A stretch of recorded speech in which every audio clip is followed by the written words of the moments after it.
අයිබෝවන් අද අපි ඉන්නේ ලංකාවේ අහස උසට හෝර්ටන් තැන්නේ.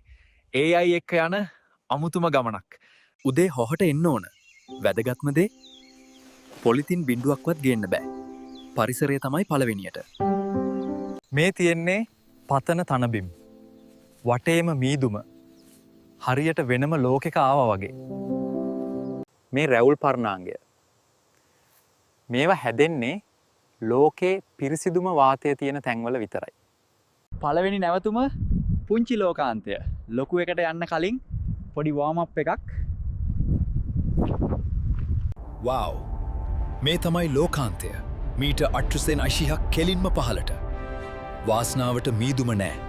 ඊළඟට බේකර්ස් ඇල්ල. බලන්න ඒකේ ලස්සන. වතුර නම් අයිස් වගේ සීතලයි. මෙහෙ ඉන්න ගෝන්නු හරිම සාමකාමී. හැබැයි මතක තියාගන්න. කෑම දෙන එක නම් තදින්ම තහනම්. කිලෝමීටර් ගාණක් ඇවිදලා ඉවරයි. මේ vlog එක හැදුවේ AI උදව්වෙන්. ඊළඟට අපි කොහෙද යන්නේ? AI එක කරපු මේ vlog එකට ඔයාලා කැමති නම් මගේ YouTube channel එකට subscribe කරන්න.